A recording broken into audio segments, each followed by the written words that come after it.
The night was drawing to a close, and Ethan Hayes was tired.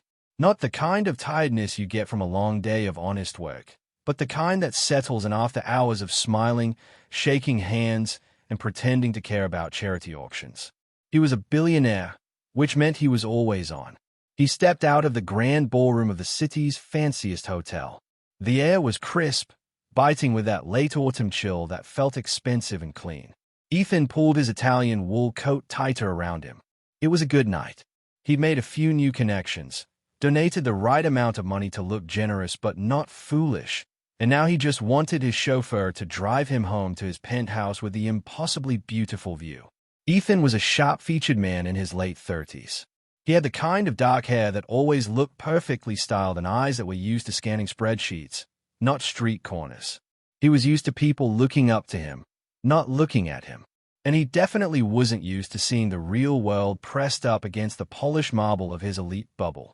As his chauffeur, a quiet man named Marcus, pulled the sleek black sedan around the corner, Ethan paused by a wide, cold pillar to check his messages one last time. That's when he saw her. She was huddled in the doorway of a closed luxury boutique, tucked away where the harsh spotlights of the hotel couldn't quite reach. She wasn't just begging. She was trying to disappear. Her name was Lena Morris, and right now, her whole world was a threadbare blanket and the faint smell of wet pavement. Her clothes were a mismatch of cheap, worn fabrics, piled on to fight the cold that was seeping into her bones. Her hair, once a vibrant reddish-brown, was dull and tangled, hiding a face that was thin from worry and lack of sleep. What made her different was the luggage she carried. She didn't have a suitcase. She had two small, fragile bundles held tight against her chest, twins.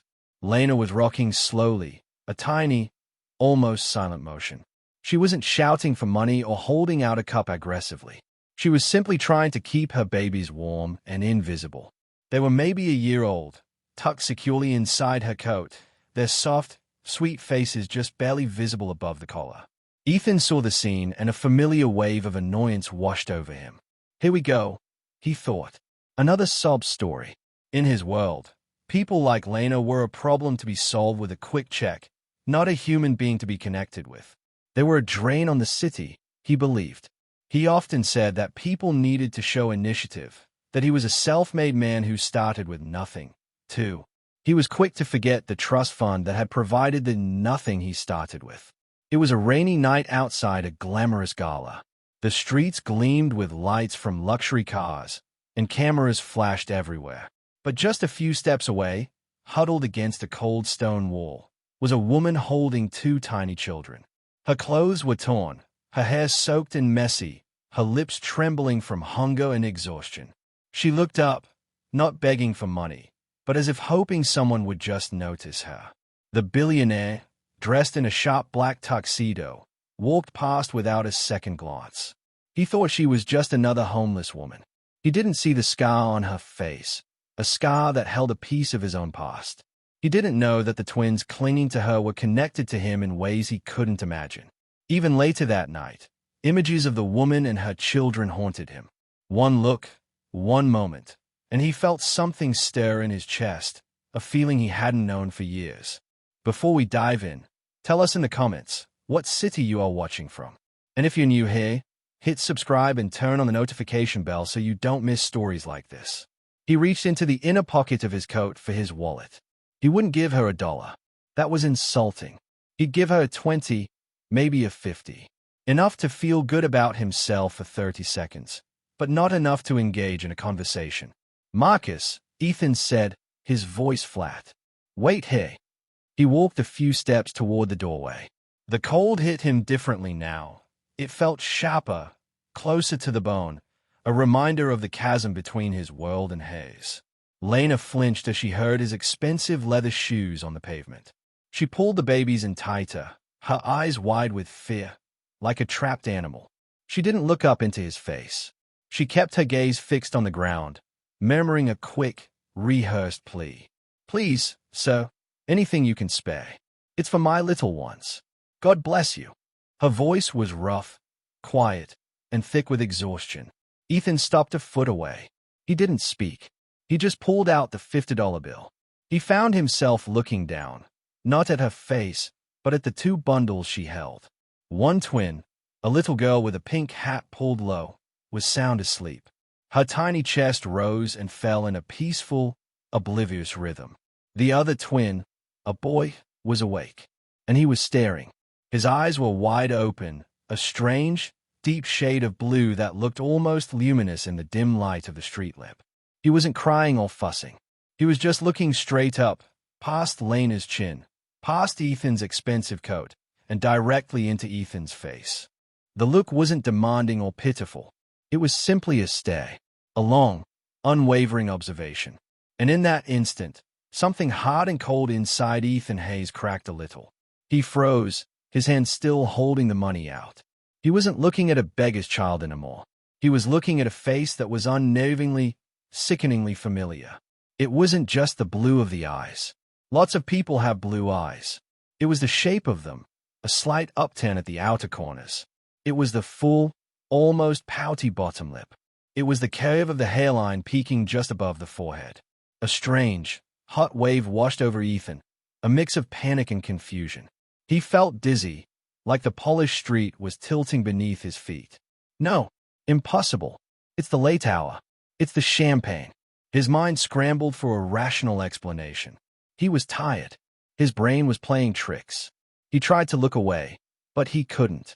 Those tiny blue eyes held him, and for the first time all night, Ethan Hayes felt like he was the one being judged. He felt stripped bare of his designer suit and his billion-dollar empire. He swallowed hard. He felt a phantom echo of a memory, like a tune you haven't heard in years that suddenly plays in your head. A flash of a summer night, a brief, forgotten moment years ago. Lena, thinking the wealthy man was waiting for her to move, finally looked up, her gaze meek and cautious. "So?" she whispered, her voice barely audible over the hum of the city traffic. Ethan didn't hear her. He was still staring at the little boy. The child blinked once, slowly, and then offered the smallest, most innocent of baby smiles. A smile that made the pit of Ethan's stomach drop out entirely. Ethan took a shaky step back. He was supposed to be in his car right now, enjoying the quiet ride home. He was supposed to be thinking about mergers and acquisitions, not the undeniable, haunting reflection of himself staring back from the arms of a woman he had mentally dismissed as a scam artist. The boy was the spitting image of Ethan's own baby photo, the one his mother still kept on her bedside table, the one with the exact same peculiar hairline and intense blue eyes. Lena, seeing the shift in the man's expression, the shock replacing the indifference, thought she had offended him. Maybe he didn't want to be seen giving money. She tried to shuffle away, pulling her feet back further into the shadows. "I'm sorry, sir. We'll go. Thank you anyway." This broke Ethan's trance. He realized he was standing there, staring at her babies, money still hanging uselessly from his fingertips. "Wait," he said, and the single word was ragged. It sounded rusty, unused. He pushed the $50 into her hand without looking at it. He didn't want to leave. He suddenly needed to know. He needed to prove to himself that he was wrong, that this was just a coincidence, a trick of the light. "How old are they?" he asked, his voice rough. Lena looked surprised. People usually just threw money and ran. They didn't ask questions. "Just over a year, sir," she said, her guard still up, her eyes flicking nervously toward his big car. Just over a year. The timeline was too close. The date was flashing in Ethan's mind now. A year and 3 months ago. A trip to the coast, a business deal that fell through, a lot of alcohol, and a night he had tried very hard to forget. A fling with a waitress who had been kind and smart and disappeared before he woke up. He couldn't even remember her name clearly now. Lena? Could it have been Lena? No, the waitress had looked different, more vibrant. But the desperation in Lena's eyes now was the same kind of deep-set sadness he remembered seeing briefly beneath the waitress's brave smile. What are their names?" Ethan pressed, his heart pounding a frantic, unnatural rhythm against his ribs. Lena was getting truly uncomfortable now. This was not how a transaction with a rich man was supposed to go. "The little girl is Amelia, sir. And this is Aiden," she murmured, gently adjusting the blanket to shield the curious boy's face from the harsh world and from this strange, staring man. Aiden. Amelia. Ethan had no control over his reaction. He reached out a trembling hand, not to touch the child, but just to hold it suspended in the space between them, as if trying to grasp a lifeline. He looked from the boy's familiar face to Lena's exhausted, worried one. The truth, heavy and shocking, began to settle on him like a block of ice. He had mocked her. He had called her a scam artist in his head. He had looked down on her from the great height of his self-importance. It's amazing how quickly judgment can turn to terror when faced with the undeniable truth. If you're hoping Ethan does the right thing and steps up for these kids, share this story with someone who needs a reminder that justice and love always find a way. Lena misinterpreted his expression. She saw his shock as anger, as revulsion. She thought he was going to call the police, or worse. She stood up quickly, ignoring the pain in her joints. "Thank you for the money, sir. We really appreciate it," she said, backing away toward the darker alley entrance, her arms wrapped protectively around her two precious burdens. "God bless." Ethan didn't move. He couldn't. He was paralyzed by the weight of the realization. He hadn't just seen a beggar. He had seen a mother protecting his children. He hadn't just thrown money at a stranger. He had given a small, insulting offering to the woman who was bearing the entire burden of a life he had forgotten he created. The cold night air no longer felt clean. It felt suffocating. He had spent years building a legacy, a company, a fortune. And here, hidden in the shadows of a back street, was his real legacy, Aiden and Amelia. A year of their lives, lived in cold and struggle, entirely because of his ignorance and abandonment. As Lena disappeared into the darkness, Ethan finally dropped his hand. He looked down at the spot where she had been huddled, and then up at the impossible, beautiful, cruel stars. His chauffeur, Marcus, finally walked over, concerned. "Sir, is everything all right? You look like you've seen a ghost." Ethan closed his eyes. The image of Aiden's smiling face burned behind his lids. "No, Marcus," he whispered, the sound thick with horror and regret. "Worse than a ghost. I just saw my future." He knew then that his life of cynicism and self-absorption was over. He knew he couldn't just get back in the car and drive away. He had to find her. He had to face the consequences of that one forgotten night. The shame was scalding, but beneath the shame was a fierce, protective instinct he hadn't known he possessed. The silk sheets on Ethan Hayes' king-sized bed felt cold and rough. His penthouse, usually a sanctuary of controlled silence, felt huge and hollow. He wasn't asleep. He was drifting in that unpleasant space between waking and dreaming, where the brain plays tricks on you. He kept seeing the blue eyes, not the eyes of a cute baby, but the eyes of a miniature judge staring right into his soul. He had finally made it back to his high-rise apartment hours ago. He tried to dismiss the encounter. He'd told himself it was just a strange coincidence. He'd poured an expensive scotch and stared out at the city lights, trying to put his billion-dollar life back in order. But the image of Lena, huddled and fragile, kept pushing its way into his thoughts. He had treated her like garbage in his mind. He had judged her, mocked her desperation, assuming she was lazy or trying to pull a fast one. Now, the weight of that arrogance was crushing. When he finally managed to fall into a shallow sleep, the dream started. It wasn't a nightmare, but something far more haunting. He was back on a beach. It was summer, and the air smelled of salt and warmth. He saw her, Eliza. That was the name he had forgotten. He remembered her now, laughing. She wasn't ragged or fearful. She was vibrant, dressed in a simple, faded blue sundress. This was the woman from the forgotten trip over a year ago. The waitress. The fling he had dismissed as a pleasant, meaningless distraction. In the dream, they were walking by the water, the kind of easy conversation flowing between them that Ethan never had with the sharp-elbowed women of his corporate world. He remembered feeling genuinely free with her. She looked at him and smiled, and the angle of her chin, the faint dusting of freckles, the curve of her lips, it all felt terribly real, terribly important. Then, her face began to change. The light and laughter drained away.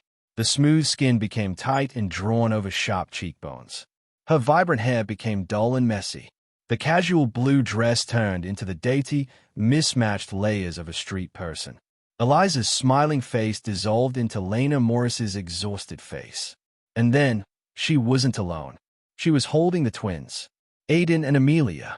The boy looked up, and his eyes, Eliza's eyes, Lena's eyes, suddenly became Ethan's eyes. They were judging him, silently accusing him of leaving them in the cold. Ethan jerked awake with a gasp. His heart was hammering so hard it felt like it was trying to break through his ribs. He was breathing heavily, the fine linen sheets twisted around his legs. The cold realization was now ice water in his veins. Eliza was Lena, or, at the very least, they were the same woman. Time, poverty, and struggle had simply stripped away the hope and light that Ethan had first seen. He had been so blind, so caught up in his money and his high opinion of himself, that he hadn't recognized the woman he had spent one forgotten night with. He threw the sheets off and walked toward the window, pulling the heavy drapes back. Dawn was just a thin, miserable gray line over the city skyline. This wasn't a coincidence. It was a sign. It was the universe delivering justice, right to his front door. He had believed he was a man of destiny, controlling his own fate. Now, fate had just delivered two tiny, freezing, undeniable truths. He walked into his vast, minimalist dressing room, but didn't bother to dress. He was driven by a frantic urgency he hadn't felt since he closed his first major deal years ago. But this wasn't about money. It was about blood. He went to his heavy oak desk and opened a hidden drawer. Inside was a small, worn leather photo album. He pulled out one picture, the one his mother treasured, a photo of him at just over a year old. He held the old photograph up to the light. The black and white image was startling. The same intense, piercing blue eyes. The same slightly prominent forehead. That unmistakable, strange curve to the hairline. Aiden was his son. There was no argument, no doubt left. The resemblance was too sharp, too specific. He felt a sudden, powerful wave of emotion, grief for the time lost, and a sharp, fierce need to protect them. These were his children, and he had driven right past them the night before, thinking they were nothing more than a street nuisance. We all have moments we wish we could take back. Moments of arrogance, moments of carelessness, or moments of misconnection. Ethan snatched his phone. He didn't care that it was barely 6 a.m. He needed the one person he could trust implicitly with delicate matters. Marcus, he barked when the chauffeur finally answered, his voice tight. Don't ask questions. I need you dressed and at the front door in 20 minutes. Wear regular clothes. And bring cash, a lot of it. Sir, are you all right? Marcus asked, groggily. No, Marcus, I'm not all right, Ethan said, a raw edge of panic in his voice. I made a monumental mistake last night, and I need you to help me fix it.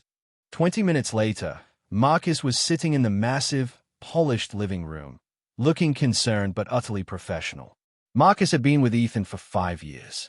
He knew how to handle a crisis, but he had never seen the usually unflappable billionaire look so undone. Ethan paced the room, running a hand through his perfectly rumpled hair. He couldn't lie to Marcus entirely. He needed his help too much. But he couldn't just blurt out, I think I saw my homeless twins last night. Marcus, listen closely, Ethan began, his voice lowered, every word heavy with shame. Last night, when we were waiting for the car, I saw a woman, a beggar, with 2 babies, twins. She was huddled near the corner of 54th and the main avenue. Marcus nodded, his face unreadable. I saw her, sir. Very sad situation. She's not just a sad situation, Marcus, Ethan continued, stopping his pacing to fix Marcus with a desperate gaze. I believe she is someone I knew a long time ago. A woman from my past. And those children. He couldn't say the words. He simply held up the small black and white photo of himself as a baby. Marcus looked from the photograph to Ethan's anguished face. He was a man who had seen a lot in his life, and he understood the silent message immediately. The resemblance between the baby in the photo and the twin boy Marcus had glimpsed last night was chillingly clear. The twins, sir? Marcus asked quietly, his professional facade cracking with genuine surprise. Ethan nodded once, sharply. Yes, I need to find them. Now, I was a fool to leave them there. Marcus. She moved. She's not at the pillar. I checked before you arrived. The clock was ticking. The city was already waking up. A cruel, loud world for a woman alone with 2 infants. Sir, this city is huge, Marcus warned, laying out the practical difficulties. A person living on the streets moves constantly, looking for shelter, food, warmth. They avoid the police. They avoid the cleaning crews. We are looking for a ghost. Then we find the ghost, Ethan stated, the arrogance of the billionaire returning, but now channeled into determination. We start where I saw her. We talked to every street vendor, every late-night cleaner, every person on that block. I need a picture of her. He knew he didn't have a picture of Lena. He hadn't bothered to take one over a year ago.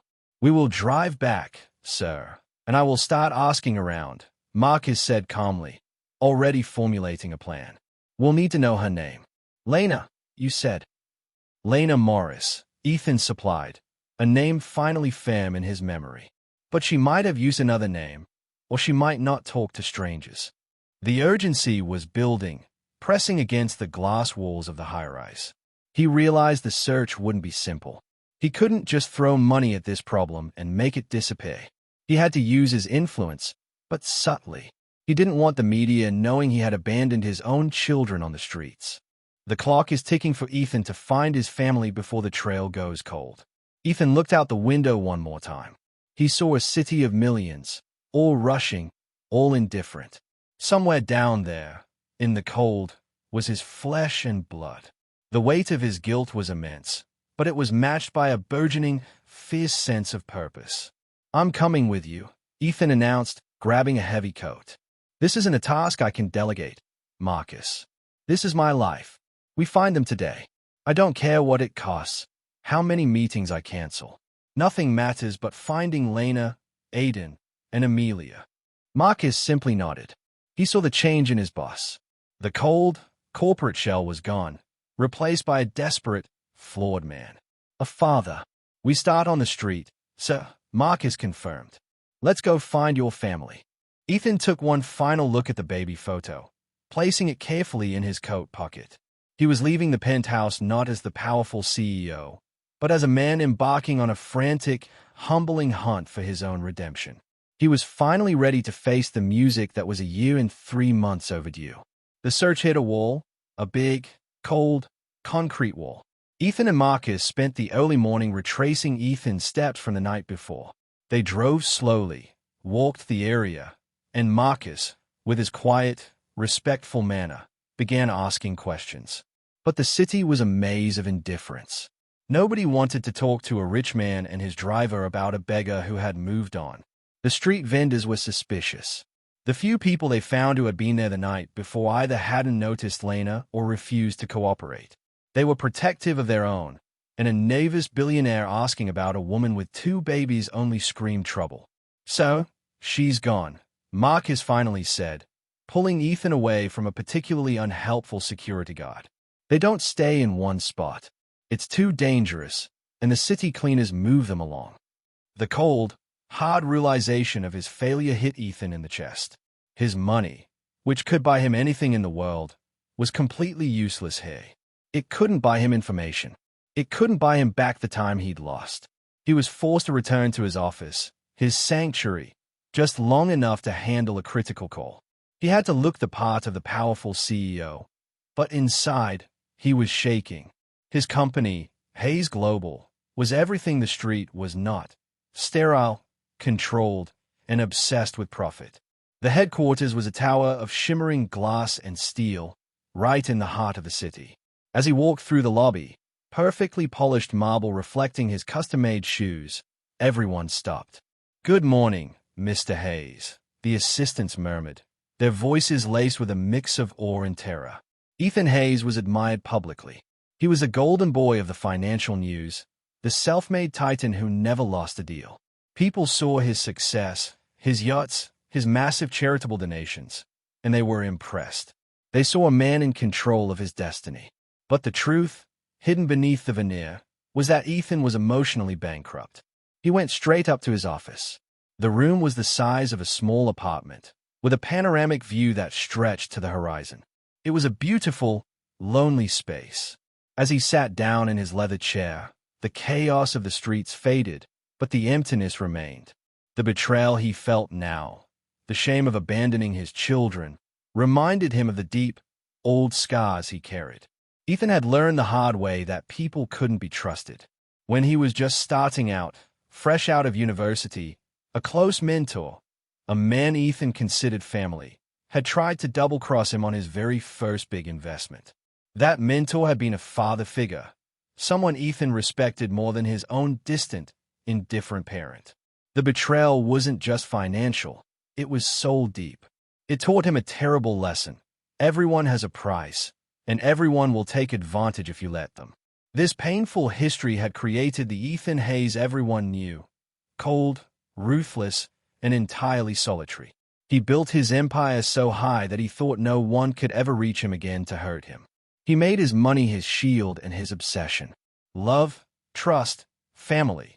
Those were liabilities, soft spots that could be exploited.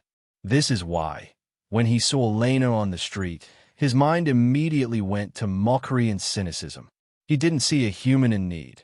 He saw another person trying to scam the system, confirming his bleak view of the world. He was jolted from his thoughts by the chime of his private line. It was his lead counsel calling about a major merger that was about to collapse.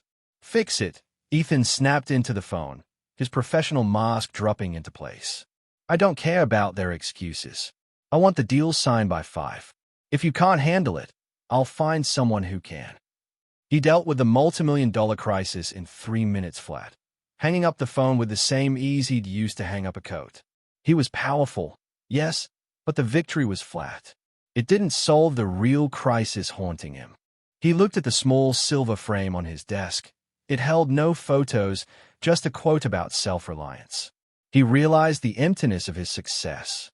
He had millions of admirers, but no one to truly love him, no one to risk being vulnerable with. His empire was a magnificent cage. Marcus, who had returned to the office after trying a few more avenues, knocked quietly on the door and walked in. He saw Ethan in his expensive suit, looking down at his desk, and saw the deep exhaustion beneath the surface. "Sir, I've had no luck," Marcus reported, keeping his voice low. "I spoke to a woman who runs a soup kitchen a few blocks away. She sees dozens of mothers every night. She remembers one set of twins, yes, but didn't know the mother's name, and they haven't been back in 2 days." The news was devastating. 2 days. That was 2 days they had been out in the elements. 2 days they had been without the meager help of the shelter. 2 days, Ethan repeated, the phrase a hollow echo in the huge room. He stood up, walking to the vast window and staring out at the anonymous city blocks. 2 days I've wasted. Marcus, being a self-important idiot. He turned to his chauffeur, his eyes filled with a desperate, naked honesty that Marcus had never seen. "I need you to understand something, Marcus," Ethan said. "When I saw Lena, I assumed she was another person trying to hurt me, trying to use me for my money. That's how I was trained to think. Betrayal taught me that."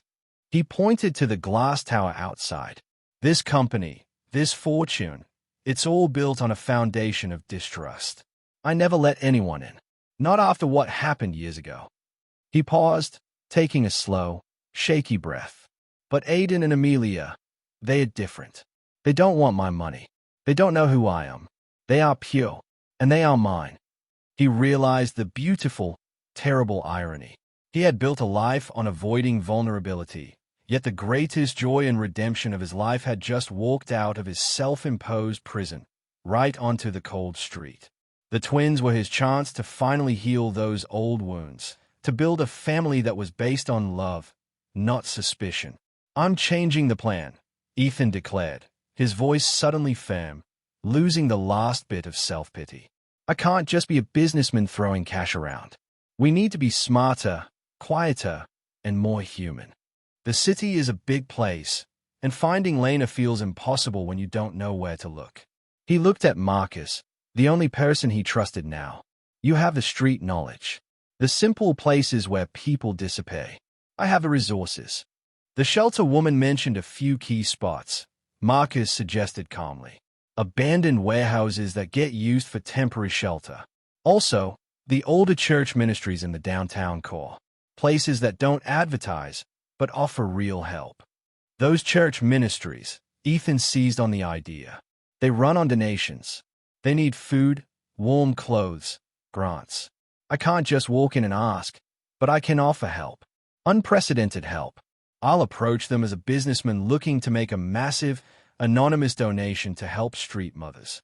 He picked up the heavy phone again, but this time, he wasn't calling a lawyer or a CEO. He was calling his foundation director. Cancel every meeting for the rest of the week, Ethan commanded, his eyes focused and determined. Tell them it's a personal emergency. I need every dollar of the discretionary fund redirected to an emergency grant for inner-city homeless shelters. Focus on places that help mothers with infants. He was using his empire not to conquer, but to save.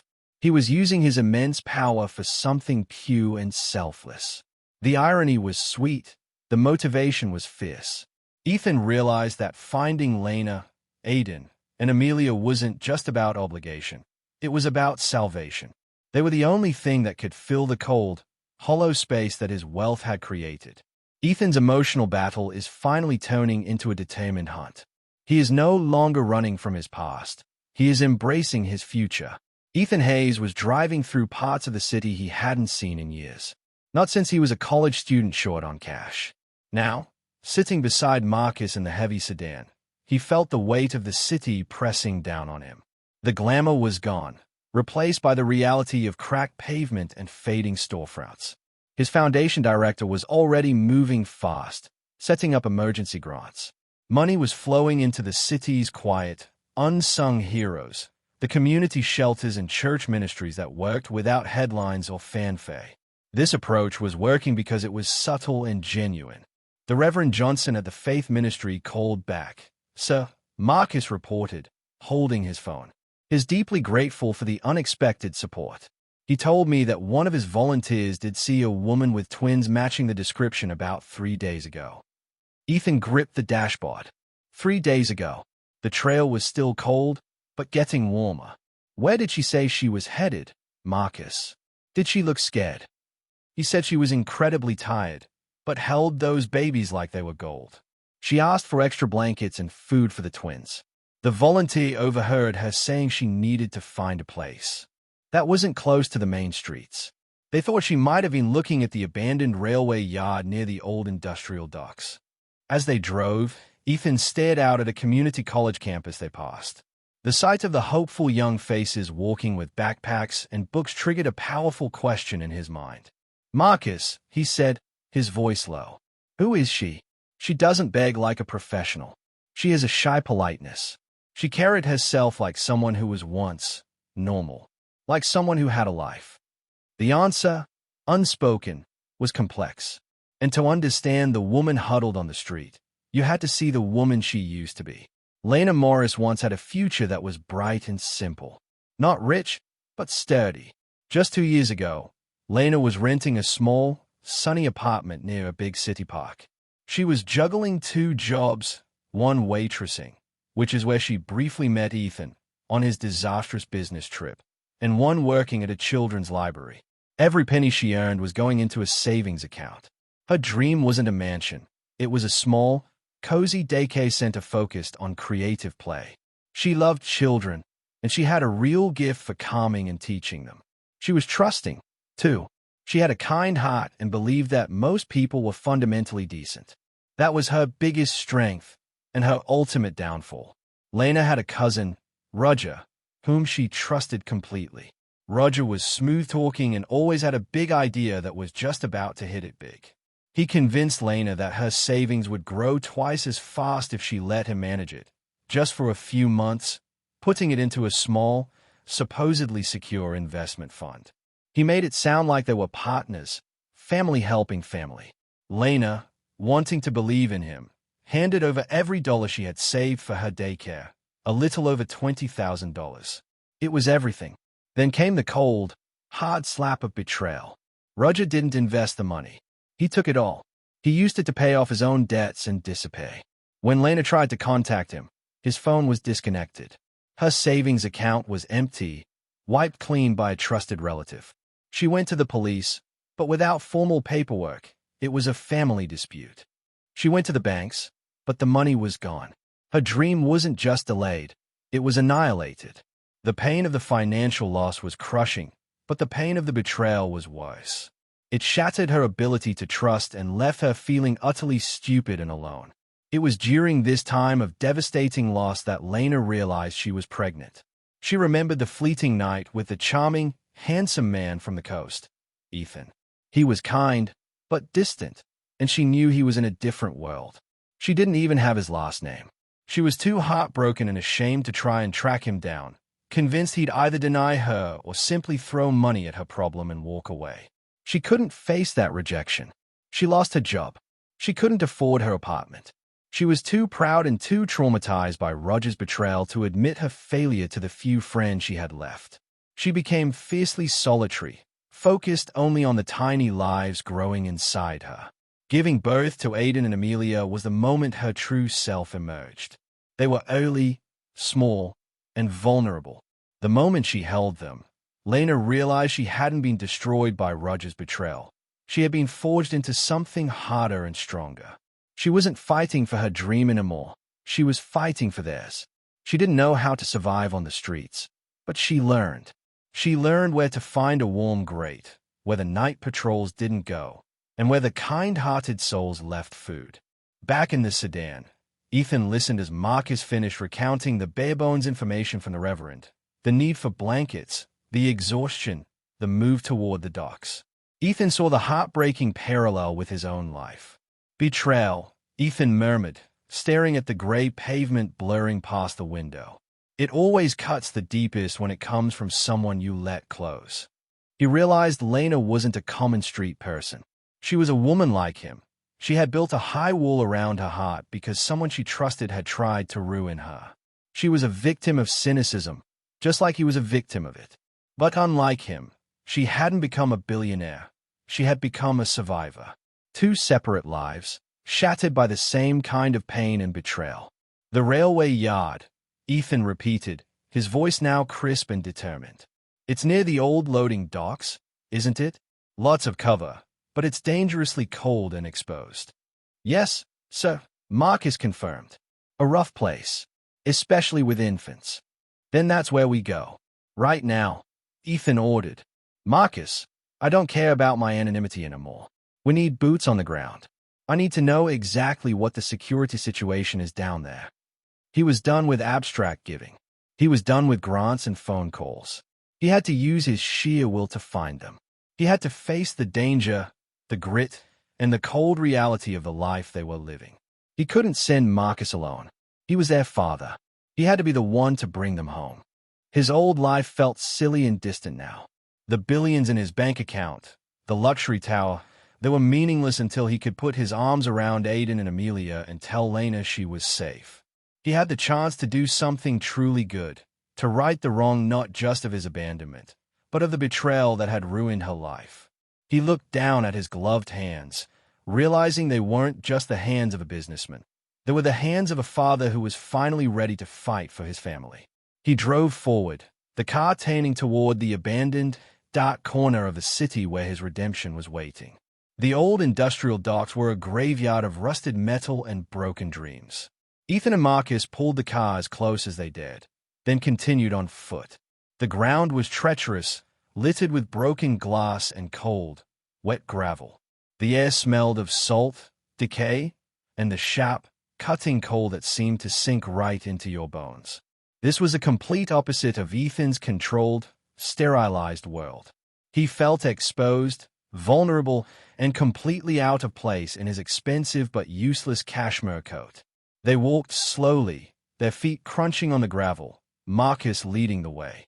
They passed huge, abandoned warehouses with broken windows that looked like empty, dark eyes.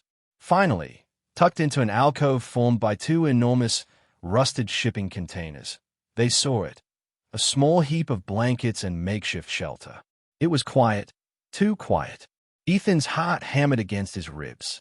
This was it, the culmination of his search. He no longer felt like a powerful CEO. He felt like a desperate man praying for a miracle. He approached first, slowly, deliberately. He shed his coat, hoping to appear less imposing. He saw her. Lena Morris was sitting huddled against the cold metal, her eyes barely open. She looked worse than she had 4 days ago, gaunt, defeated, but still holding those 2 precious bundles tight against her chest. Aiden and Amelia were quiet, sleeping lightly, protected by their mother's body heat. The sight of the reality of their struggle was a punch to Ethan's gut. This was not a story in a newspaper. This was his fault, his life, his children freezing in a condemned industrial zone. Lena saw him and froze, her eyes immediately snapping wide with panic. The exhaustion was instantly replaced by a fierce, protective fear, the survival instinct of a mother cornered. "Stay back," she hissed, her voice thin but sharp. She didn't recognize him from the street corner, only the expensive suit and the looming presence of a threat. "We don't want any trouble. We're leaving." "Lena, please, stop," Ethan said softly, raising his hands in a gesture of peace. "I'm not here to hurt you. I'm here to help. My name is Ethan Hayes. I'm the one who sent the grants to the ministries. I tracked you down because I want to give you a safe place." She didn't trust the words. Her eyes darted around, looking for an escape route. "I don't want your money. We just need to be left alone." "It's not just money," Ethan pleaded, taking another step. "Please, it's too cold. You can't stay here. I have a car, a warm place, clothes, food." He reached a hand out toward her, not to grab, but just to emphasize his offer. Lena flinched back violently, raising her own hand instinctively to shield the baby's faces from the blinding light of his phone's weak beam. And that's when he saw it. On the back of her left hand, right near the base of her thumb, was a small, white, crescent-shaped scar. It was old and faded, the kind of scar that only a very specific accident could cause. Ethan's outstretched hand froze in midair. The entire railway yard, the cold, the fear, the babies, everything vanished. All he could see was that scar. Finding his family meant facing the cold truth of the streets. But Ethan is about to discover a far deeper truth about the woman he casually dismissed. The image that flashed into Ethan's mind had nothing to do with a brief fling over a year ago. It went back 15 years. The scar belonged to Lydia. Lydia was not just anyone. She had been the closest friend and confidant of his estranged brother, Daniel. Daniel was the one who had tried to sabotage Ethan's early career, whose deep-seated jealousy had resulted in the business betrayal that shattered Ethan's trust in the world. Ethan remembered the scar vividly. It was from a ridiculous accident Lydia had in his family's kitchen when they were teenagers. She dropped a ceramic plate, and a sharp shard sliced her hand. He remembered putting the bandage on it himself. Lydia was the last person who had seen Daniel before he vanished after the failed corporate coup. She was also the person Ethan believed had quietly helped Daniel cover his tracks. Ethan stayed at Lena's hand, his mind screaming. It couldn't be a coincidence. The scar was too unique. The familiarity of the twins' eyes was one thing. That was destiny. But this scar was a connection to his deepest, darkest family wound. Lena was not just the mother of his children. She was somehow connected to the very people who had tried to ruin him. His eyes snapped from her hand to her exhausted face. Was this an elaborate, years-long plot? Did she know who he was that night over a year ago? Was she sent by Daniel or Lydia? Had the betrayal she suffered been an act? His protective instinct for his twins warred instantly with the crippling suspicion he had spent his entire adult life cultivating. "That scar," Ethan said, his voice now devoid of warmth, replaced by a cutting edge of pure professional suspicion. "Where did you get that scar, Lena?" Lena flinched again, this time not from fear of the cold, but from his sudden, chilling change in tone. "That's none of your business," she whispered, pulling her hand and the baby's closer, her body rigid with renewed terror. "I told you, we're leaving." "No, you're not," Ethan countered, taking a dominating step forward. The sight of the scar had erased the last 4 days of remorse. The billionaire's ruthless, defensive war was back up. "I need you to tell me where you got that scar, and who you knew named Lydia." Just when Ethan thought he had solved the puzzle of his life, a new, darker, and more dangerous piece appeared. Lena's face went white. The color drained away, leaving her looking more terrified than she had when she was simply freezing. The sound of that name, Lydia, had struck her like a physical blow. She knew she couldn't outrun him, not with the twins. She scrambled to her feet, holding Aiden and Amelia close, her movements clumsy but desperate. "I don't know any Lydia. You're wrong. Leave us alone." "Don't lie to me," Ethan commanded, his voice sharp with the arrogance of a man used to getting answers. "The scar is identical. Did Daniel send you? Is this some kind of sick game? Was that night a setup?" The accusation, a setup, hit Lena right where the old wound of Roger's betrayal still ached. She was accused of being the thing she hated most, a traitor, a user. The sheer desperation of the moment forced Ethan to realize his mistake. He was interrogating a starving, terrified mother holding his own children. He took a large, calming breath, forcing himself to drop the hard, cold tone. He looked at the twins. Aiden was staring, his familiar blue eyes blinking open in confusion. Ethan knew the suspicion could wait. The children could not. He had to stop her. He had to give her a reason to trust him. He dropped to his knees on the freezing gravel, meeting her eyes not as a wealthy judge, but as a pleading man. "Lena, please, I'm sorry." He rushed out, his voice now choked with real emotion. "The scar, it reminded me of a bad time." "Forget the scar. Look at me." He pointed a trembling finger first at Aiden, then at his own face. "Look at his eyes, Lena, and look at mine. I know who those babies are. I know they are mine. I am Aiden and Amelia's father." The words hung in the icy air, raw, honest, undeniable. Lena froze completely. The weight of his confession, the sheer reality of the man who had been a ghost suddenly kneeling before her, was too much. Her world, which had been a desperate struggle for survival, had just stopped spinning entirely. He was the last person on Earth she ever expected to see again. And he knew the children. The silence in the cold railway yard was suffocating, broken only by the faint, miserable cries of Aiden. Lena was frozen. The confession, "I am Aiden and Amelia's father," hanging in the air like a physical blow. Her face, already pale from exhaustion, was now ghostly white. The man she barely remembered, the man from the life she had to leave behind, was he, and he knew their children. Ethan didn't waste another second on talking about the past. He saw the shock, and he knew he had to focus on the terrifying present.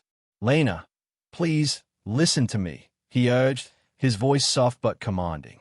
He pulled out his phone and made a quick, quiet call to Marcus, who was standing watch nearby. "Marcus, warm the car. Get the blankets and the water. Now." He turned back to Lena. "This is what we are going to do. I'm not asking, I'm telling you as their father. You and the babies are coming with me. Immediately. I have a clean, safe apartment ready for you in a building no one knows I own. It's private, guarded, and warm." He spoke quickly, laying out the lifeline. "I will get a doctor to check the twins right now. You'll have food, hot water, and everything you need. This stops today. You don't have to be cold anymore. You don't have to be afraid anymore." He spoke with the authority of a man who solved problems with resources. But beneath the confidence was a desperate plea. He was offering his entire empire as a blanket for his freezing family. Lena, however, didn't move. She didn't reach for the blankets Marcus was approaching with. She didn't look at the promise of the warm car. Instead, her eyes were wide, fixed on a far-off point, and her body was shaking with an intensity that had nothing to do with the cold. She pushed herself further into the shadow of the metal container, holding the twins so tightly they made small, muffled sounds of protest. "No," she whispered, the single word sharp and absolute. Ethan was stunned. He was used to people taking his deals immediately, gratefully, greedily. But this woman, who was starving and freezing, who was desperate enough to beg, was refusing life itself. "No, Lena, look at your children," Ethan exclaimed, gesturing to the tiny, fragile bundles. "They are sick from the cold. What could possibly be worse than this?" She looked him straight in the eye, and the raw terror there shook Ethan to his core. "You don't understand," she insisted, her voice trembling. "They can't find us. If they find me with you, they'll know. And it won't be just me they hurt. They'll take the babies. Please, I'm safer out here, hidden." Ethan was thrown back by her visceral fear. Why would a starving woman refuse life-saving help? It defied logic. It defied every cynical belief he held about human nature. It confirmed that her fear was not of poverty, but of something far more dangerous. In this cold, hard world, trust is the most expensive thing you can give. The scar on her hand flared in his memory. It was the key. He knelt down again, ignoring the dirt and rust. "Lena, I need you to trust me for 1 minute," he pleaded, his voice stripped bare of his wealth. "Tell me who they are. Tell me why you're more afraid of a warm room than this bitter cold. And tell me about that scar. It's tied to my past, to a family betrayal that tried to destroy me. Who is Lydia?" The mention of Lydia and the word betrayal finally broke her composure. Tears, the first he had seen, traced clean lines down her grimy cheeks. "I don't know who Lydia is," she cried, her voice cracking with the strain of holding it all in. "But I know the people who ruined me. My cousin, Roger, he stole everything I had. But he didn't just disappear. He worked for the same type of people, Ethan, the people who are dangerous." She paused, taking a ragged breath, the memory clearly agonizing. "A week ago, I was begging near the main square, and I saw Roger. He saw me, and he didn't even flinch. He just gave me a look, a warning. He made a call right there, and he pointed at me and the babies. And then, a few hours later, I saw a woman watching. She didn't look homeless. She looked like she was waiting. She had the same cold eyes as Roger." Lena finally held out the hand with the scar. "I ran because I realized Roger didn't just steal my money. He ran me out of the city because I knew too much about his shady deals. He told me if I ever came back, or if anyone ever found out about the babies, they'd make sure I disappeared for good. They don't want loose ends." "I saw that woman again yesterday, near the shelter," Lena confessed, her words rushing out in a terrified torrent.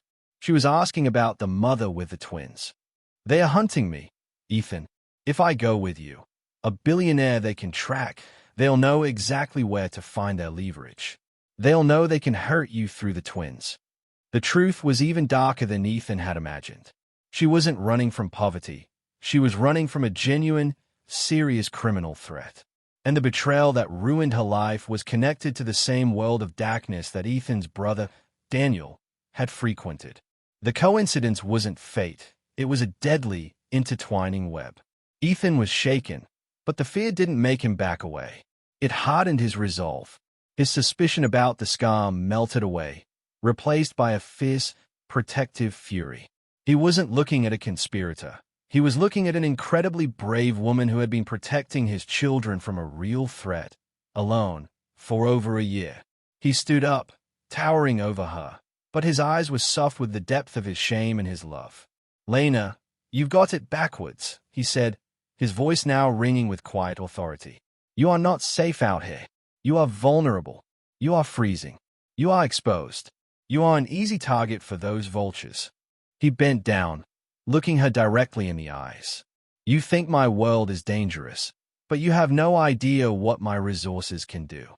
I can disappear you better than the cold ever could. I own security firms. I have private residences that can withstand anything. I can build a fortress around you and the babies that those street criminals will never find. Out here, you fight alone. With me, we fight them together."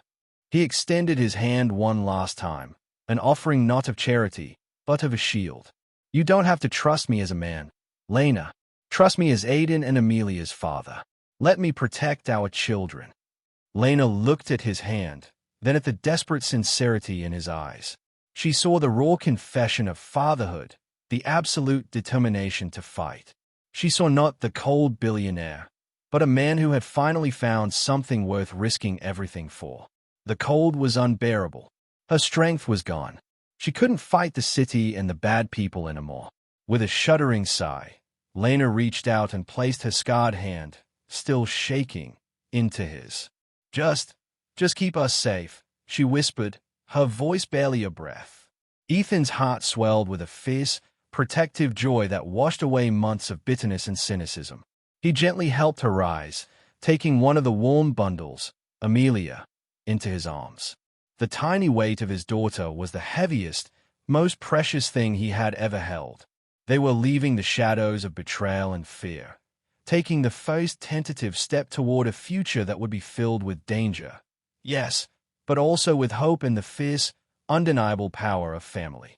The journey from the cold railway yard to the safe house was a blur of silence and relief. Ethan hadn't put Amelia down once. He held her tight, feeling the small, steady rhythm of her breath against his chest, a feeling that finally quieted the panic inside him. Lena, exhausted to the point of collapse, sat beside him, watching the city lights fly by, the fear of the outside world momentarily eclipsed by the comfort of the sedan's heat. The safe house wasn't his penthouse. It was a discreet, high-security residence he owned under a shell corporation. It was anonymous, windowless on the first floor, and guarded 24 hours a day. When they stepped inside, the change was immediate and profound. The air was warm, clean, and smelled faintly of linen and fresh paint. Lena sank onto a soft sofa, the tension finally leaving her body in a shuddering sigh. Marcus, quiet and efficient, brought the babies inside and immediately secured the perimeter. The priority was the children. Within the hour, a discreet, trusted pediatrician, Dr. Chen, arrived. Ethan stood by the door, watching as Lena, finally safe, allowed the doctor to check Aiden and Amelia. He felt helpless, his billions unable to change the cold they had endured. But he was here. He was present. Dr. Chen was calm and professional. She confirmed the twins were malnourished and suffering from exposure.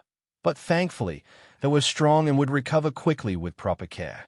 Then, she delivered the first clue. She was reviewing the paperwork from the quick blood work she'd done. She looked up at Ethan, a slight, professional curiosity in her eyes. Mr. Hayes, the little boy, Aiden, has a rather uncommon blood type. AB negative, Dr. Chen stated simply. It's rare, running in only about 1% of the population. Just an observation. It's certainly a unique heritage. Ethan felt a cold spike of recognition. He stayed at the doctor. Are you sure? AB negative. Quite sure, the doctor replied. Ethan knew this fact. His mother, years ago, had told him that the Hayes family carried a very specific, recessive blood trait, a race subgroup linked to AB negative. His own blood type was a positive, but his paternal grandmother was AB negative. He had always been told it was a dormant gene. It was more than coincidence. It was a thumbprint. The universe wasn't just hinting that he was the father. It was pointing to his specific lineage. The people who had tried to ruin him had managed to find and utilize a precise, traceable part of his DNA. And Amelia? Ethan asked, his voice tight. She is O negative, but her genetic markers are consistent with Aiden's. Dr. Chen paused, then smiled kindly at Ethan. They share an extremely rare genetic marker in their eyes, too, Mr. Hayes. That shade of blue in Aiden's eyes, the intensity, I've seen it perhaps 3 times in my career. It's often passed down from one dominant family line. It was a genetic double tap. The blood, the eyes, the precise timeline of their birth. It was all screaming at Ethan. This wasn't a drunken mistake. This was destiny, manufactured. After the doctor left, leaving behind medication and a mountain of diapers, the warmth of the room felt menacing. The safety was an illusion. Ethan sat beside Lena on the sofa. She was holding a mug of warm broth, still looking fragile. Lena, Ethan began, his voice soft again, but weighted with a terrifying new knowledge. We have to talk about that night we met. You said you didn't know who I was. You said you ran because of your cousin, Roger, and the threat of the people he works for. Lena nodded slowly, still holding the mug tight. It's true. I didn't know your name. I just saw a kind face on a bad trip. I didn't think you'd remember me. I remember that night, Ethan said, looking into her eyes. But I need you to think hard. When we were together, do you remember feeling strange? Overly tired? Did you drink anything you didn't open yourself? Lena frowned, trying to pull the memory from the fog of the past. Her brow furrowed in concentration. It was a celebration of sorts, A big night at the small bar where I worked. I was stressed, but I remember feeling too relaxed. Not drunk, just heavy. I went to the back to clear some glasses, and when I came back to my counter, my glass of water was there. I drank it quickly. She looked at Ethan, her eyes widening with sudden, sick realization. I thought it was the stress of the trip or the long hours, but I was so exhausted. I was asleep almost immediately after we stopped talking. It wasn't natural. Ethan didn't need any more evidence. The pieces of the puzzle clicked together with a horrible, metallic sound. The betrayal by his brother, Daniel, was more than a financial attack. It was a strategic, life-altering manipulation. Daniel and his partner, Lydia, didn't just want Ethan's money. They wanted a permanent form of leverage. They knew Ethan was carelessly traveling. They knew his genetic background, and they found a kind, vulnerable woman whom their crony, Roger, could keep quiet. The twins weren't a miracle. They were a weapon. Ethan stood up, running a hand over his tired face. The rage was cold and absolute. His enemies hadn't just tried to hurt him. They had interfered with the most basic, sacred thing, the creation of a family. The web of betrayal just got deeper, stretching from a corporate coup to the quiet creation of a family. Lena, Ethan said, turning back to her, I'm sorry, truly sorry, not just for leaving you, but for what they did to us. Those people, Daniel, my brother, and his associates, they didn't just ruin your life. They set us up. They engineered this family to use against me later. Lena's mug clattered as she set it down, tears welling up again, not from cold or hunger, but from the horrifying truth. They knew? They did this to us. Yes, Ethan confirmed, his voice iron-hard. But they made a critical mistake. They created my greatest weakness, but they also created my greatest strength. They created Aiden and Amelia, and they created a family they cannot break. He walked over to the cribs where the twins slept soundly, tucked into soft, clean blankets for the first time in their young lives. He watched their peaceful faces, his heart overflowing with a fierce, protective love. The threat of Daniel and Lydia was real, but now, so was his purpose. He would use his wealth, his ruthlessness, and every resource he possessed, not to make money, but to destroy the people who had dared to use his children as pawns. He looked at Lena, whose eyes held a desperate new hope mixed with the raw fear of betrayal. This safe house is the shield, Lena, but we need a sword. I have to find my brother. I have to know why, and I have to ensure they are never a threat to you or our children again. He wasn't fighting for a company anymore. He was fighting for a family. He was finally ready to wage war against the ghost of his brother and the dark manipulators of his past. The quiet hum of the safe house was the sound of safety, but for Ethan and Lena, the air was thick with the chilling truth they now had to face. They weren't just recovering from an accident. They were targeted survivors of a cold, calculated war. Ethan sat at the secure communication console, his focus laser-sharp. His initial move was to activate his private network, not the corporate lawyers or financial analysts, but the quiet, highly effective investigation teams he kept for emergencies. The hunt for his missing brother, Daniel, was now personal, desperate, and driven by fatherhood. Lena, tucked under a blanket with the twins, sleeping peacefully nearby, watched him. The old fear was still there, but it was being slowly eclipsed by a furious determination. We have to start with Roger, Ethan said, looking over his notes. He's the ground link. He's the one who deliberately ruined you. Lena, we need to know who he was really working for when he stole your savings. Lena confirmed what Ethan already suspected. The betrayal that drove her onto the street was no random act of greed. Roger always talked big about the high-powered people he served, Lena explained, her voice steady now, fueled by adrenaline instead of fear. When he took my money, he wasn't desperate for cash. He was doing a favor. He told me that one of the big bosses, he called him the Invisible Man, wanted me gone, wiped off the map.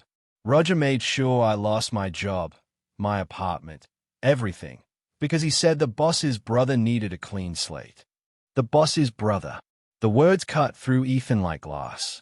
Daniel. The connection was horrifically clear. Daniel, driven by jealous rage after the initial corporate coup failed years ago, didn't just want to hurt Ethan's business.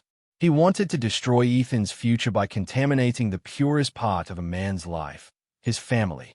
He had manipulated Lena to conceive the twins, an untraceable time bomb, and then instructed his associate, Roger, to ensure Lena lost everything and became an isolated, easily disposable loose end. This created the perfect leverage. If Ethan ever became a problem, Daniel could reveal the twins and use them to force his hand, or eliminate them quietly to cause maximum emotional damage. The scar on Lena's hand, which had initially raised Ethan's suspicion, took on a new, painful meaning. Lena revealed she got it defending herself against Roger and a woman he brought with him, likely Lydia, when they forced her out of her small apartment after the money was gone. The scar wasn't a sign of an accomplice. It was a badge of survival against their violence. When family turns against you, the cut is always the deepest. Daniel's actions weren't just business treachery. They were the ultimate form of betrayal. Ethan's rage was immense, but it was tempered by the immediate need to act. He realized that Lena was not just the victim he had saved. She was his co-strategist. "You know they're low-level operators," Ethan told her, leaning close. "You know their faces, their methods. I know how their finances are structured, how they cover their tracks." This was the beginning of their true partnership. She provided the street-level truth and the fierce parental protection. He provided the high-level power and the fortress. "We have to find the source of the rot, Ethan," Lena said, her eyes fixed on his. "If we just stay here, they'll find us eventually. We have to go after them. For Aiden and Amelia." Her strength, even after everything, was immense. It fueled him. Ethan's network of investigators began delivering data. They had found a small, untraceable shell company that was paying the fees for a surveillance team. The payment stopped 4 days ago, the day after Ethan's first encounter with Lena. Daniel was clearly tipped off that his weapon might be found.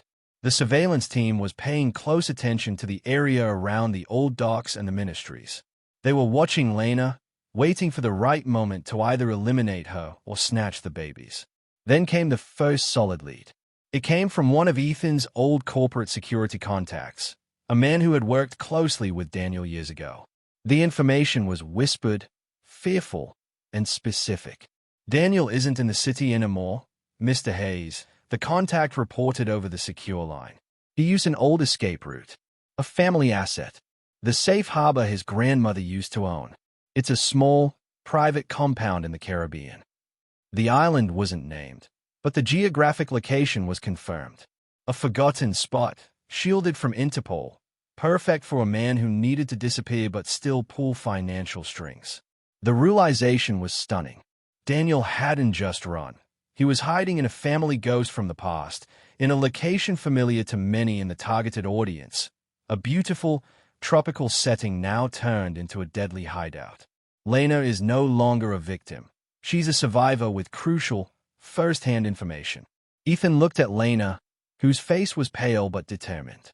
"It's time to take the fight to him. He thinks he can use my resources to hide. We'll use them to flush him out." His priorities were simple now. Safety first, then swift, decisive action. He needed to get the twins out of the city and somewhere they could truly breathe, somewhere that would serve as a base for the final confrontation. He looked at his children, his face softening with a love that dwarfed any corporate ambition. He promised them one thing: their father wouldn't run. He would fight for their right to a safe, loving future.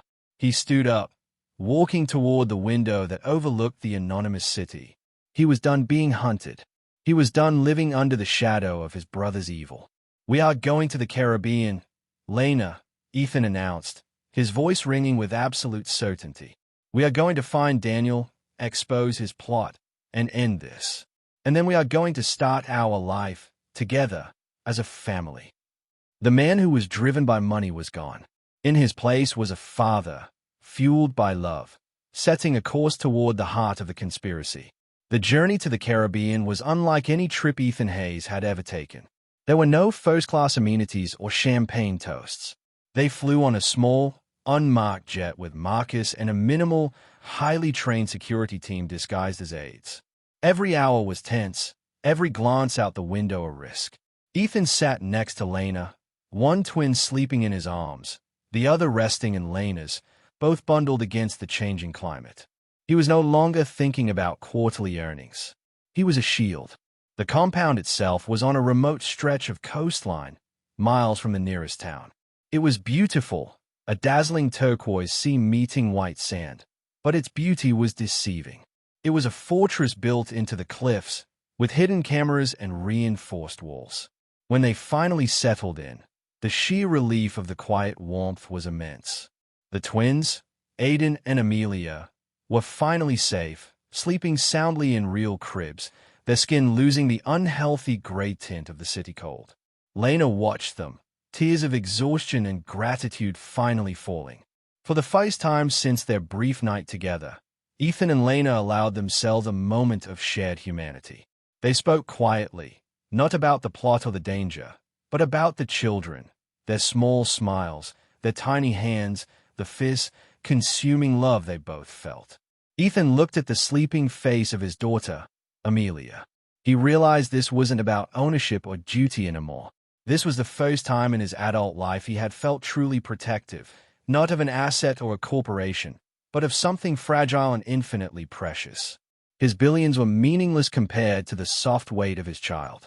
The moment a parent realizes their child is in danger, everything changes. The cold, calculating billionaire vanished, replaced by a desperate, loving father. The quiet didn't last long. It was late afternoon. The tropical sun was setting, casting long, peaceful shadows across the courtyard. Ethan was sitting by the cribs, watching the twins, while Lena was showering for the first time in days. Then, the alarms began to shriek. It wasn't a faint, technical ping. It was a full-throated wail, immediately followed by the sound of muffled gunfire outside the perimeter walls. Ethan didn't hesitate. He didn't reach for his phone or call his lawyers. His instincts turned protective with a blinding speed. His mind went utterly quiet, focused only on two tiny bodies. He vaulted to the cribs, grabbing Aiden and Amelia in one swift, practiced movement. They woke, startled, but didn't cry. He tucked them securely under his arms, covering their small ears with his hands. "Marcus," he roared into the internal communication system, his voice devoid of panic, sharp with command. "Zone 3. Secure the main corridor. Anyone breaches the inner courtyard, use necessary force." He heard Lena's shout from the bathroom. "Ethan, what is it? Get dressed and get to the panic room. Now," he commanded, already moving toward the back of the suite, toward the hidden, secure space. He reached the heavy steel door of the panic room and punched in the code, his hands steady despite the adrenaline pumping through him. He was no longer the arrogant billionaire who mocked the woman on the street. He was a force of nature driven by a single, unyielding mission: to keep his family alive. As he shoved the twins into the small, reinforced room, Lena emerged, wrapped in a towel, her eyes wide with terror but her face set with grim determination. She saw the terrifying focus in Ethan's eyes, and she didn't question him. She simply took her children and moved into the room. "Stay down. Don't move," Ethan instructed. He didn't step into the room himself. He stayed by the door, his heart pounding a battle rhythm. A sudden, loud crash came from the outer lounge. Someone was inside the main compound. "Ethan, please," Lena cried, her voice cracking with fear. "Get in here. Don't leave them without a father." That single line hit him harder than any bullet. Don't leave them without a father.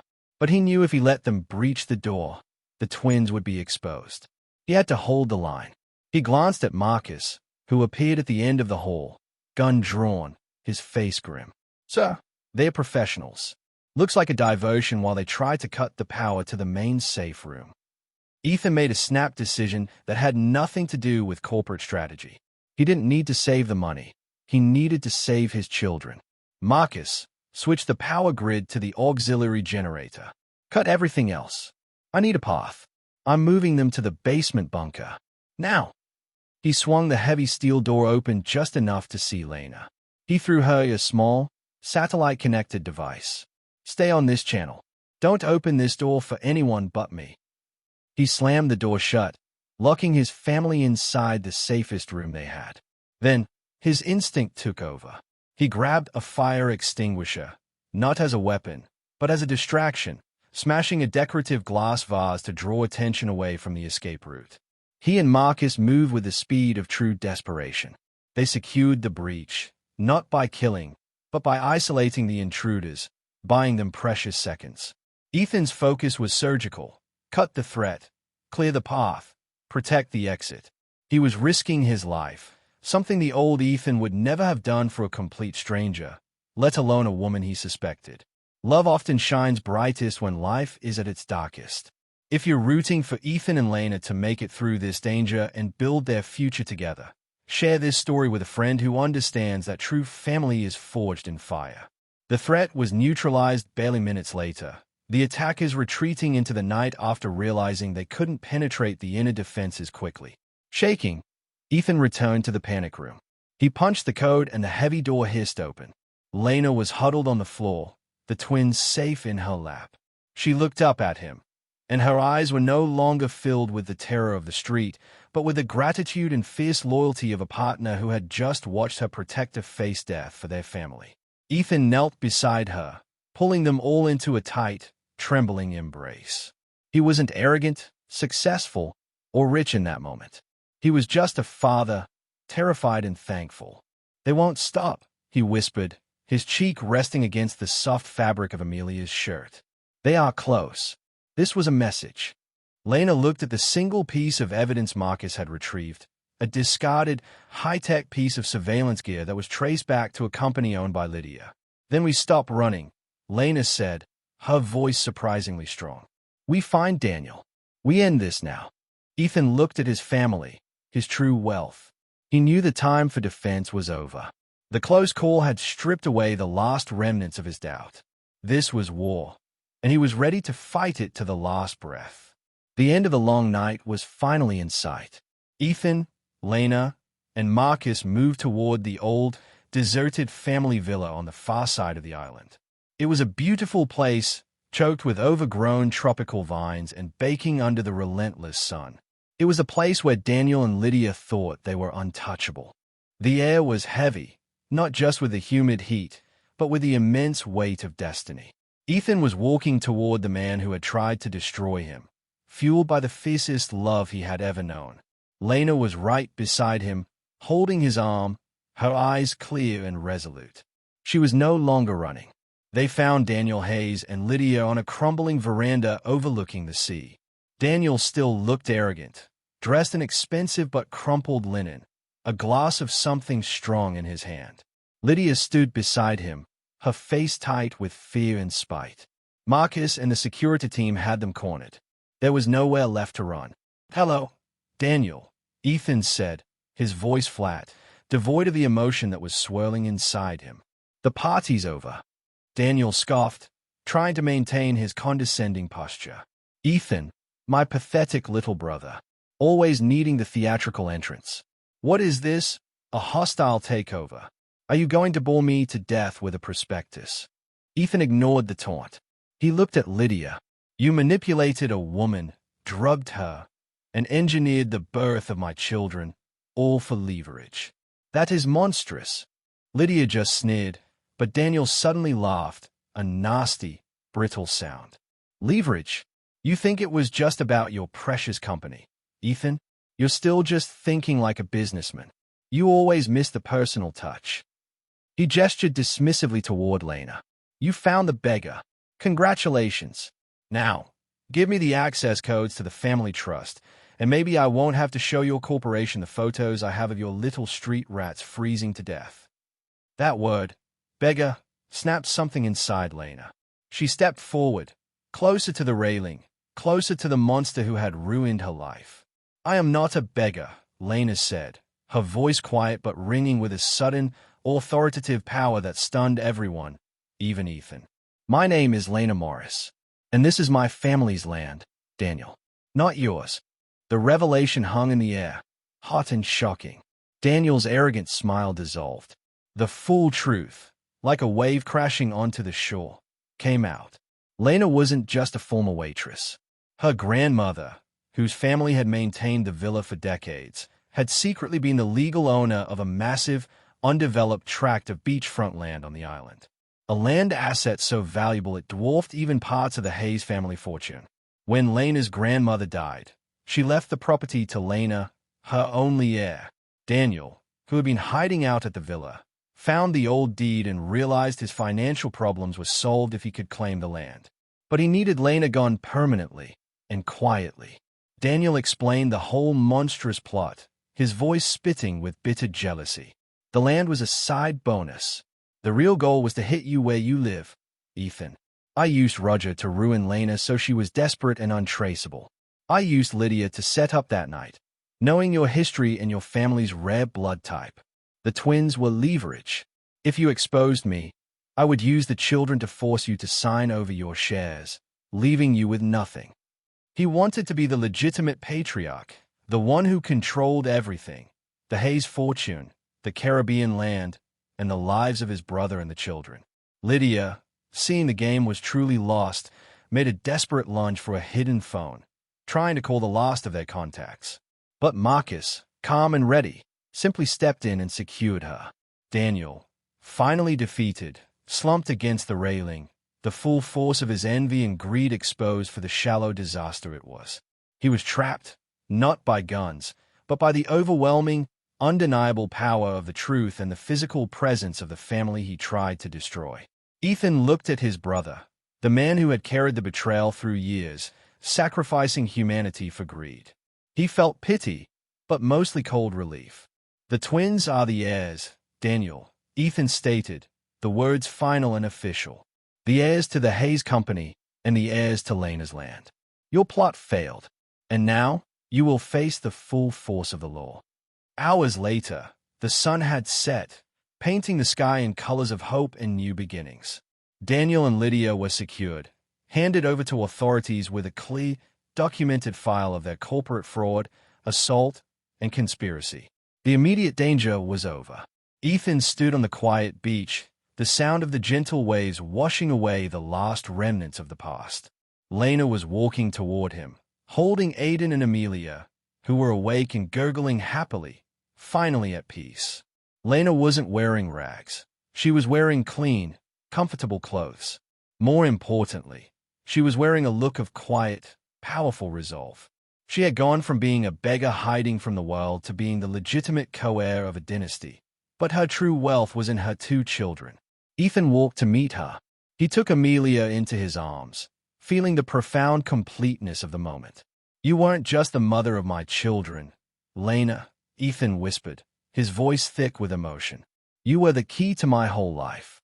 You were the only one strong enough to survive what they did to us. You taught me that true wealth isn't $1 billion. It's standing here, with you. He looked into her tired but shining eyes and spoke the words he had been too arrogant, too cynical, and too afraid to say for years.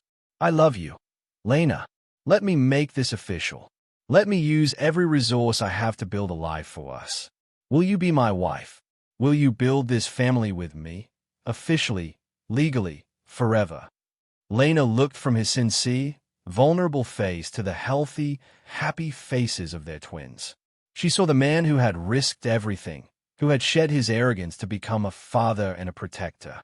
She smiled, a beautiful, genuine smile that restored the light that Roger and Daniel had tried to extinguish. Yes, Ethan, she said, her voice trembling slightly. We deserve this.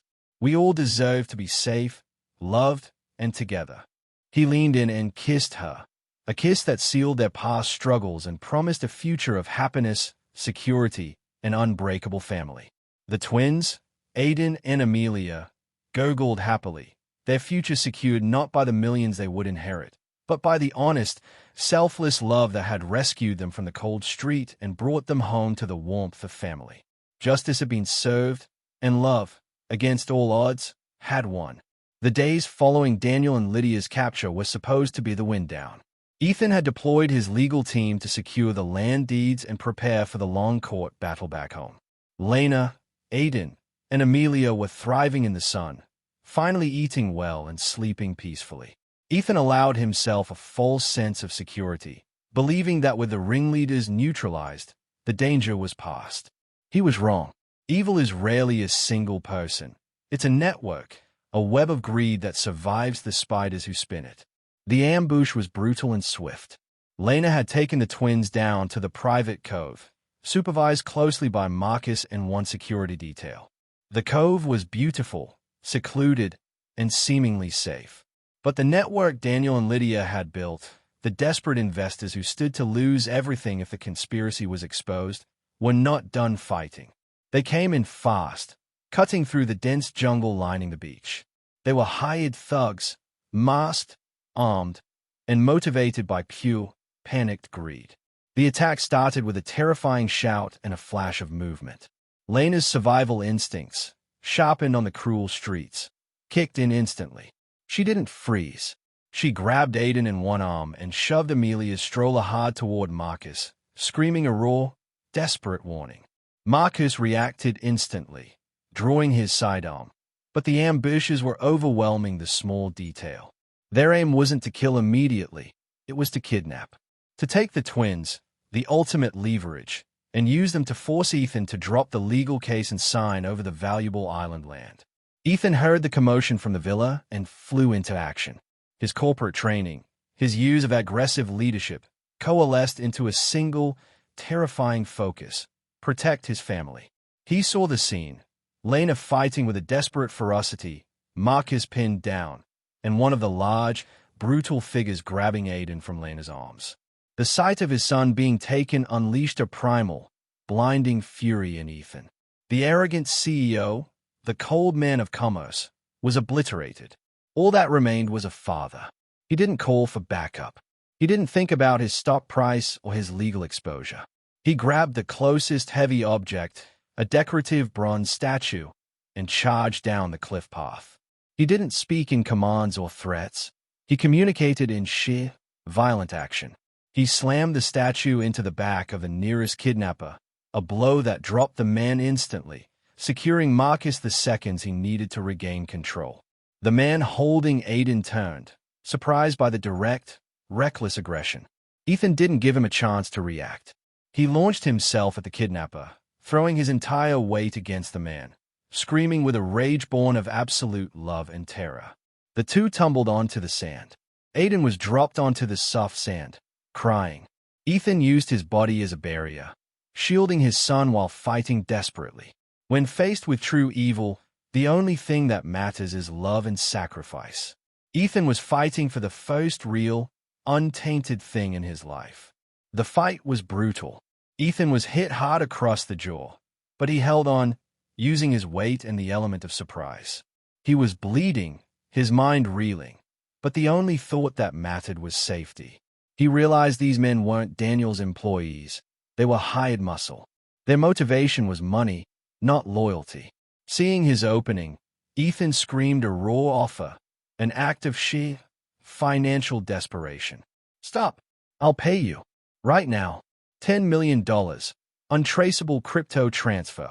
Just stop, take the money, and disappear."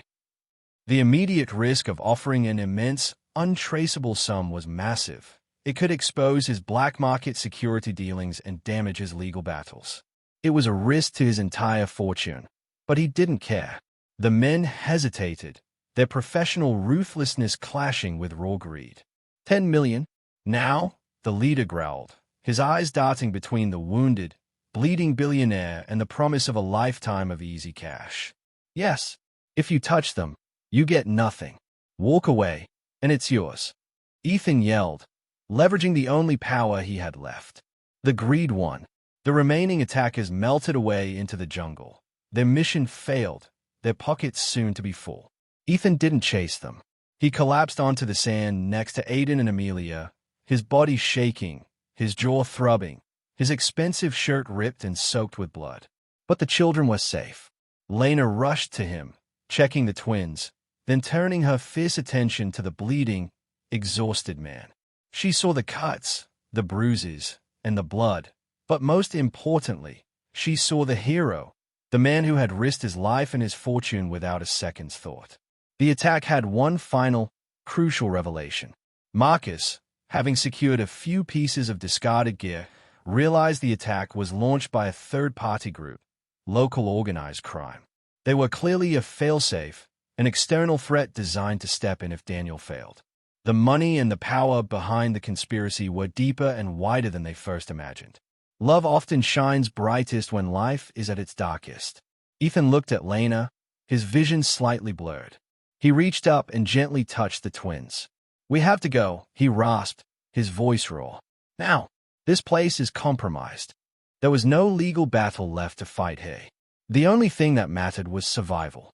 Within the hour, Ethan had the small jet ready, not for a leisurely trip, but for a high-speed emergency evacuation. As the plane lifted off the ground, leaving the beautiful, dangerous island behind, Lena cradled the twins and rested her head on Ethan's shoulder. He was bruised and bleeding, but alive and completely hers. The billionaire who had scorned her was gone, replaced by the injured, loving father whose life was now irrevocably tied to hers and the safety of their children. The private jet landed quietly on the mainland, far from the glare of the main terminals. Ethan, Lena, and the twins were immediately whisked away, not to the penthouse, but to a discreet, heavily secured suburban compound, a true safe house, built for permanence. There was no time for rest. The danger was only neutralized on the island. The systemic rot of Daniel's conspiracy still festered within Hayes Global and the courts. Ethan, injured but resolute, immediately shifted from being a father in survival mode to being the corporate titan waging a cold, final war. The contrast was striking. In one wing of the house, Lena gently nursed the twins in a quiet, sunlit room, their presence a soft anchor of sanity. In the other, Ethan operated a sprawling war room, coordinating his most trusted legal and security minds. He was fighting for his company, but more importantly, he was fighting for Lena's name and the twins' rightful inheritance. His strategy was simple and brutal, absolute transparency. He would not allow Daniel's network to control the narrative. The full truth, no matter how damaging to the Hayes name, had to be revealed, and it had to be revealed by him. The stage for the final showdown was set at the corporate headquarters. Ethan called an emergency, live-streamed press conference, timed to coincide with an emergency session of the company's board of directors.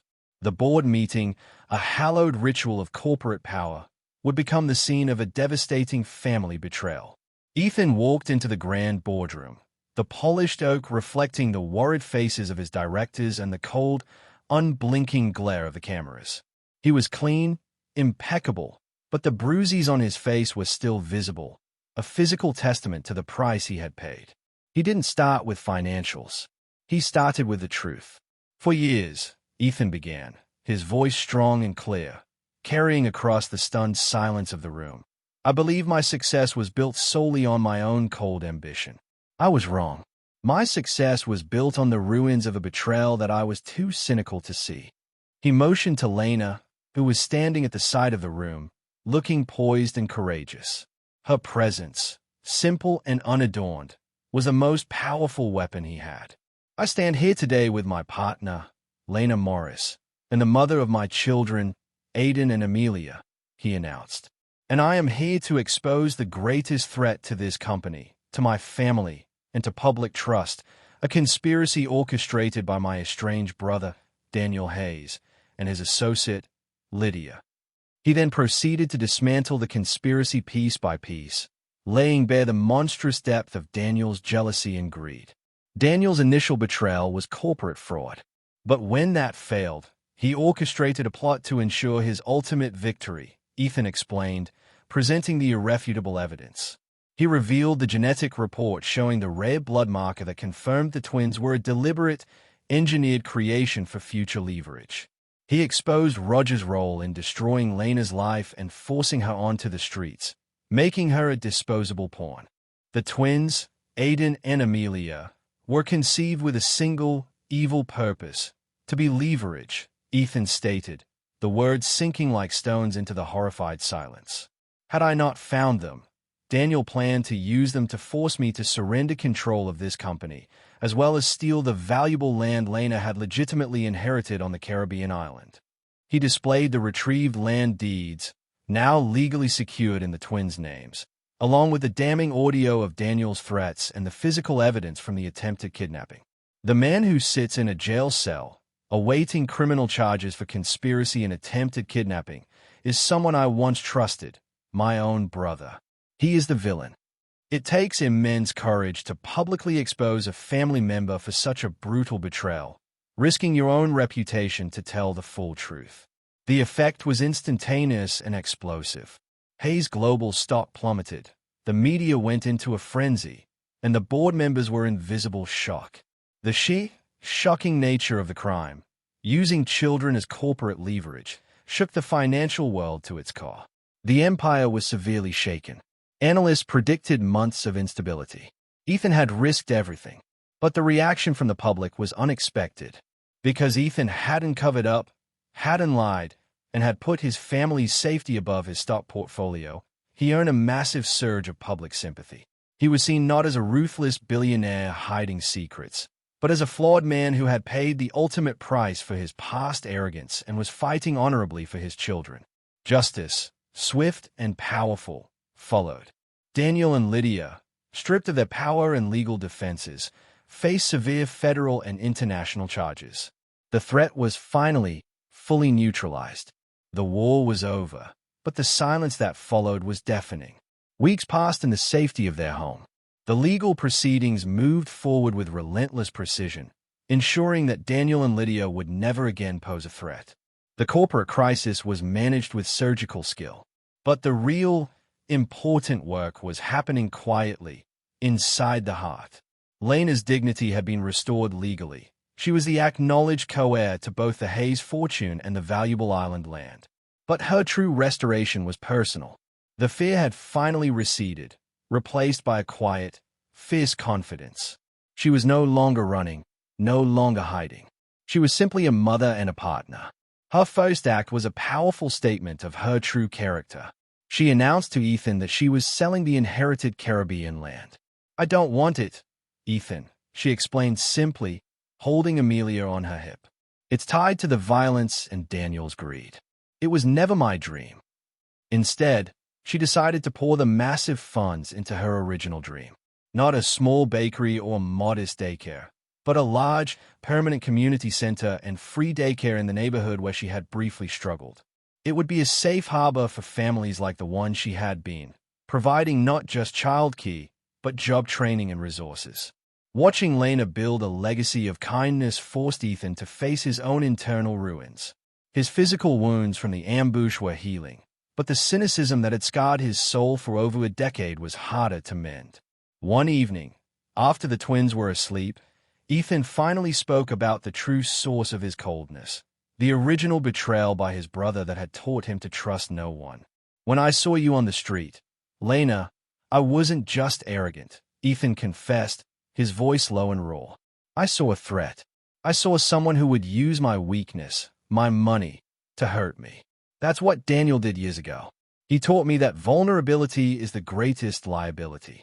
Lena listened, then took his hand, tracing the small, jagged scar he'd earned defending her on the beach. "Your brother taught you a lie," Lena said gently.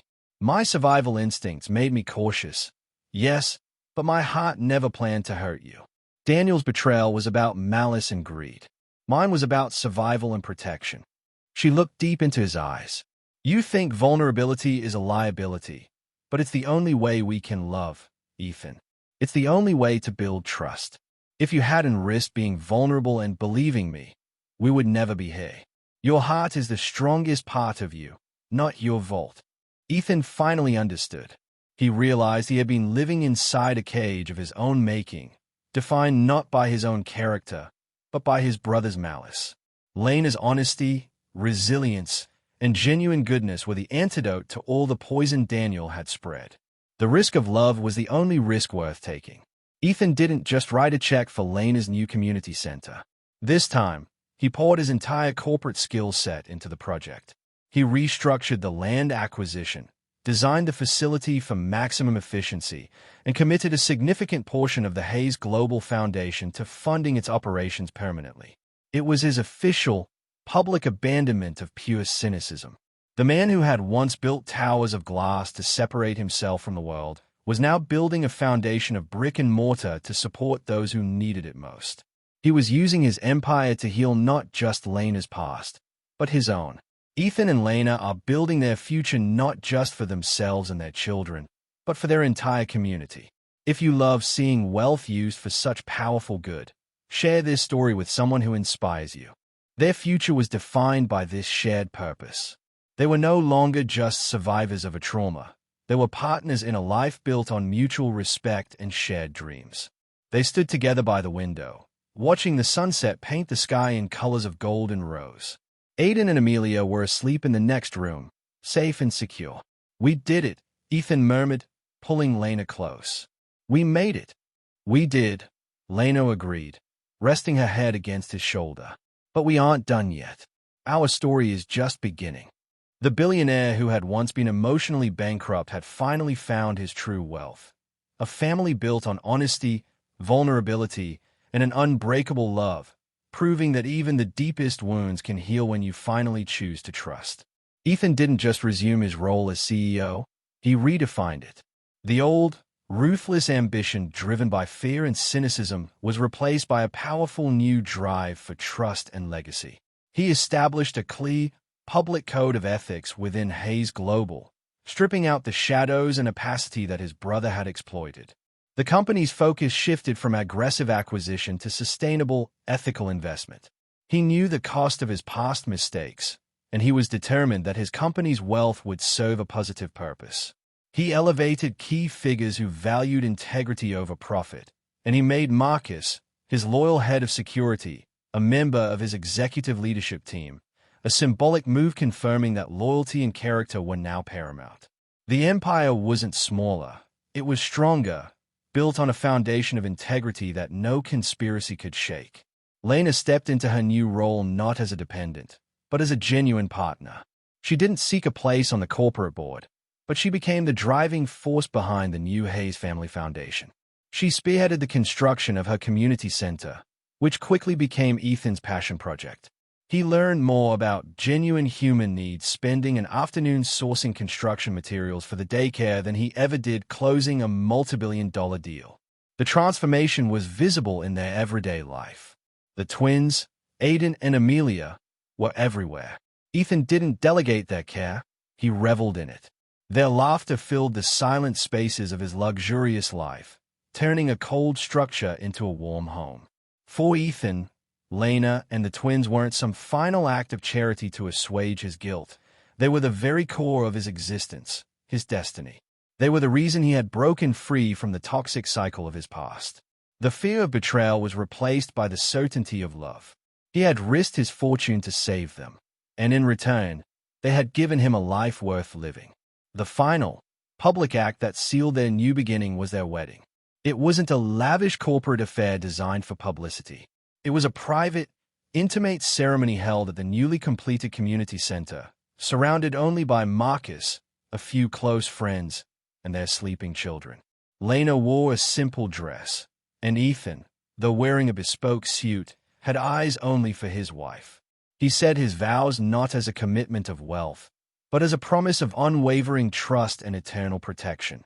Their life together was a fusion of two worlds, the high-stakes decisions of the empire and the simple, profound joys of parenthood. They defined their family not by the tragedy of their meeting, but by the unbreakable love that emerged from the darkest circumstances. Ethan Hayes had finally found peace, not in success or isolation, but in the vulnerability of love and the unwavering purpose of family. His life was no longer about climbing higher, but about building a strong, true legacy with the people who mattered most. Weeks after the wedding and the launch of the community center, the Hayes family was finally home, not in a fortress built against enemies, but in a refuge built for love. The final scene unfolded on a Sunday afternoon, bathed in the soft, golden light filtering through the windows of their living room. The room was no longer cold and sterile. It was scattered with soft toys and warmth. Lena was asleep on the expansive rug, a rare, peaceful nap she'd earned tenfold. She lay curled up, one hand instinctively resting on the blanket where Amelia was sleeping beside her. Her face, once etched with the terror of the streets and the pain of betrayal, was now smooth with contentment. She was a woman utterly at peace, her dignity fully restored, her worth undeniable. Ethan, the man who once viewed human connection as a liability, sat nearby, completely engrossed. He wasn't on his phone. His suit jacket was tossed over a chair. He was on the floor, using a large, soft block to gently trace the outline of Aiden's tiny hand. He looked at his son, then at Lena, and the immense, terrifying journey that had brought them here swept over him. He thought of the chance meeting, the cynical dismissal, the scar that triggered a memory, the shocking discovery, the brutal betrayal, the cold railway yard, and the desperate, bloody fight on the beach. There were pieces of a shattered life that had been painstakingly, lovingly put back together. Ethan reached out and gently brushed a stray curl from Lena's forehead. He was no longer thinking in terms of billions. His mind was focused on the sheer, fragile miracle of their existence.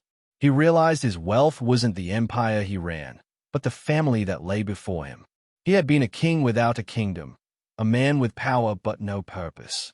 Lena and the twins had changed. The currency of his life, demanding vulnerability, earning trust, and giving him unconditional love, the only asset that truly appreciated. He looked at the peaceful faces of Aiden and Amelia. They were bound to him by blood, yes, but their family was bound by something far stronger, fate.